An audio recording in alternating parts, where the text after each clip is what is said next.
একাদশ শ্রেণীর ছাত্রছাত্রীরা, আজকের ক্লাসের জন্য তোমাদেরকে স্বাগত।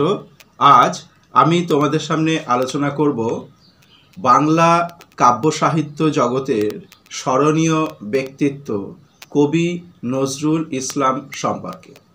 বাংলা কাব্য সাহিত্য জগতে কবি নজরুল ইসলামের অবদান এই সম্পর্কে আমি তোমাদের সামনে কিছু তথ্য তুলে ধরব। দেখো ছাত্রছাত্রীরা, কবি নজরুল ইসলাম বাংলা কাব্য জগতের একজন স্মরণীয় ব্যক্তিত্ব, একথা আমরা সকলেই জানি।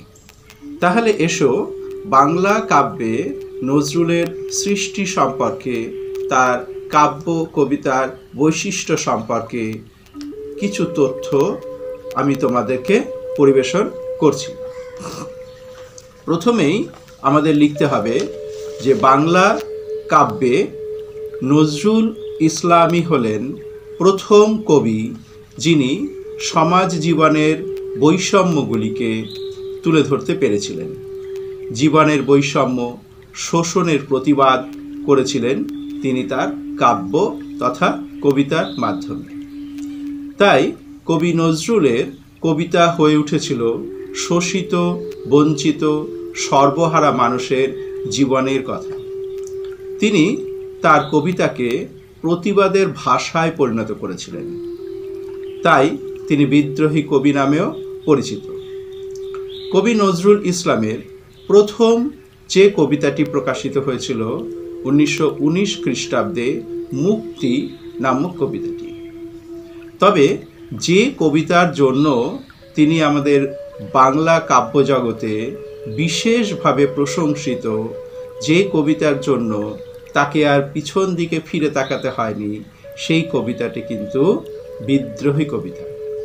বিদ্রোহী কবিতা প্রকাশের সঙ্গে সঙ্গে এটি বাংলা কাব্য জগতে সাড়া ফেলে দিয়েছিল।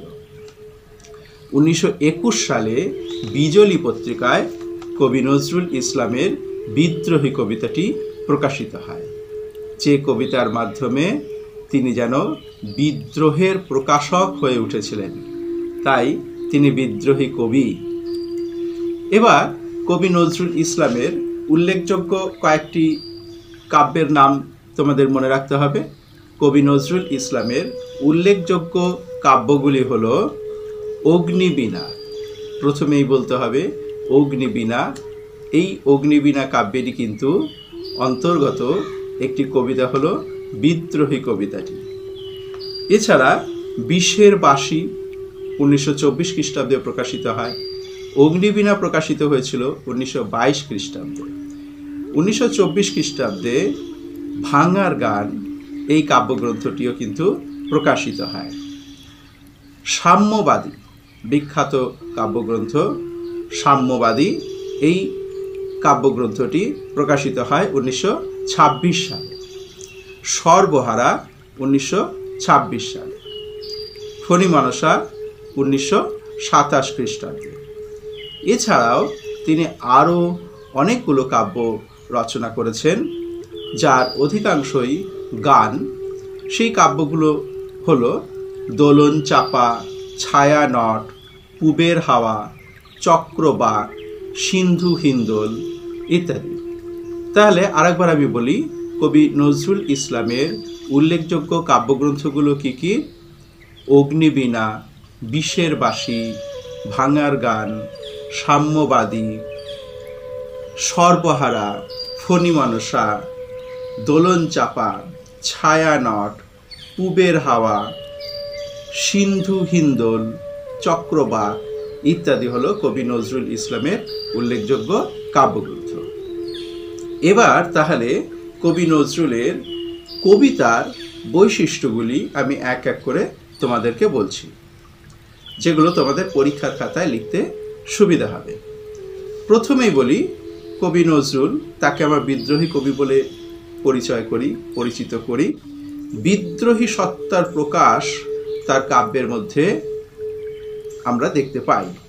তার প্রতিবাদ সকল সামাজিক, রাজনৈতিক অন্যায়ের বিরুদ্ধে প্রতিবাদ, ধর্মীয় গোঁড়ামির বিরুদ্ধে প্রতিবাদ। এই প্রতিবাদের ভাষা তার কাব্যের ভাষা হয়ে উঠেছিল। তার প্রথমেই এই কবিতার নাম, অর্থাৎ বিদ্রোহী কবিতার নাম আমরা বলতে পারি, যেখানে তিনি বলছেন, আমি বিদ্রোহীর অনুক্লান্ত, আমি সেই দিন হব শান্ত, যবে উৎপীড়িতের ক্রন্দন রোল আকাশে বাতাসে ধ্বনিবে না, যবে অত্যাচারীর খর্গ কৃপান ভীম রণভূমে রণিবে না। বিদ্রোহী কবিতার মধ্যে, অগ্নিবীণা কাব্যগ্রন্থের কবিতা বিদ্রোহী, সেই কবিতার মধ্যে তিনি এইভাবে তার বিদ্রোহের কথা প্রকাশ করছেন। তাহলে বিদ্রোহী সত্তার প্রকাশ আমরা কবি নজরুলের কাব্যের মধ্যে দেখতে পাই। দ্বিতীয়ত কি, কবি নজরুল তার কাব্যকে, তার কবিতাকে করে তুলেছিলেন সামাজিক সাম্যের কথা তার কাব্যের মাধ্যমে প্রচার করেছেন। অর্থাৎ তিনি নারী পুরুষ, হিন্দু মুসলমান, এই যে মানুষে মানুষে বিভেদ, সেই বিভেদের কথাকে অস্বীকার করেছেন। তার কাছে সামাজিক সাম্য প্রতিষ্ঠাই হলো মূল কথা। তাই তিনি কবিতার মধ্যে বলেছেন, আমি সাম্যের গান গাই, আমার চোখেতে পুরুষ নারীতে কোনো ভেদ নাই। আমি সাম্যের গান গাই, আমার চোখেতে পুরুষ নারীতে কোনো ভেদ নাই। সামাজিক সাম্যের কথা তিনি বলেছেন তার কাব্যের মাধ্যমে। তৃতীয়ত সম্প্রীতির কথা, যেটা আমরা বলছিলাম, জাতপাত নয়, ধর্ম নয়, মানুষ বড়। সেখানে কে কোন জাতের মানুষ, কোন সম্প্রদায়ের মানুষ, সেটা বড় কথা নয়। এই সম্প্রীতির কথা ধ্বনিত হয়েছে কবি নজরুলের কাব্যের মধ্যে। এই কারণে কিন্তু বিভিন্নভাবে বিভিন্ন সময় তিনি সমালোচিতও হয়েছেন সমাজের বিভিন্ন মানুষের কাছ থেকে, বিভিন্ন গোষ্ঠীর কাছ থেকে। কিন্তু নিজের প্রত্যয় অর্থাৎ নিজের বিশ্বাসে তিনি অটল ছিলেন। সম্প্রীতির কথা ধ্বনিত হয়েছে, যেটা আজকের দিনে অনেক বেশি প্রাসঙ্গিক হয়ে উঠেছে। আমরা এই কবিতার মধ্যে পাচ্ছি, মোরা একই বৃন্তে দুটি কুসুম, হিন্দু মুসলমান, মুসলিম তার নয়নমণি, হিন্দু তাহার প্রাণ। হিন্দু মুসলমান, এই কবিতা, মোরা একই বৃন্তে দুটি কুসুম, হিন্দু মুসলমান, এটি একটি গান মূলত।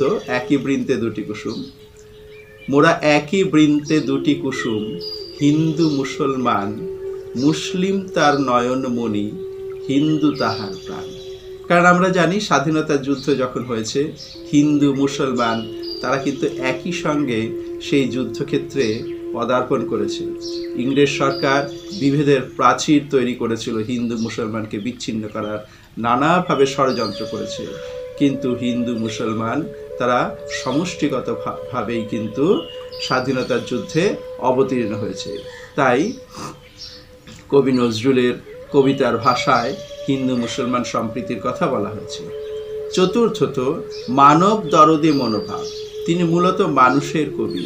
তিনি মূলত মানুষ, দরিদ্র, শোষিত, নিপীড়িত, বঞ্চিত মানুষের কথা তার কাব্যে তুলে ধরেছেন। মানব দরদী মনোভাব তার কাব্যে প্রকাশ পেয়েছে। তাই তো কুলি মজুর সেই কবিতার মধ্যে আমরা দেখতে পাই, দেখিনু সেদিন রেলে, কুলি বলে এক বাবু সাপ তারে ঠেলে দিল নিচে ফেলে, চোখ ফেটে এলো জল, এমনি করে কি জগৎ জুড়িয়া মার খাবে দুর্বল। তাহলে কবি প্রতিবাদ করছেন, এমন করে কি জগৎ জুড়ে এই দুর্বল শ্রেণী, দরিদ্র শ্রেণী তারা মার খাবে। দেখিনু সেদিন রেলে, কুলি বলে এক বাবু সাপ তারে ঠেলে দিল নিচে ফেলে, চোখ ফেটে এলো জল, এমনি করে কি জগৎ জুড়িয়া মার খাবে দুর্বল। তিনি আরো বলছেন, যে দধিচিদের হার দিয়ে ওই বাষ্প সকট চলে, বাবু সাহেব এসে চড়িল তাহাতে কলিরা পড়িল তলে। যে দধিচিদের হার দিয়ে ওই বাষ্প সকট চলে, বাবু সাহেব এসে চড়িল তাহাতে কলিরা পড়িল তলে। বেতন দিয়াছ, চুপ রও যত মিথ্যাবাদীর দল, কত পাই দিয়ে কুলিদের তুই কত ক্রোড় ফেলি বল। এরপর বলছেন, আসিতেছে শুভ দিন, দিনে দিনে বহু বাড়ি আছে দেনা, শুধিতে হইবে ঋণ। এটা ওই উচ্চ সমাজকে কিন্তু সাবধান করে দিচ্ছেন। আসিতেছে শুভ দিন, দিনে দিনে বহু বাড়ি আছে দেনা, শুধিতে হইবে ঋণ।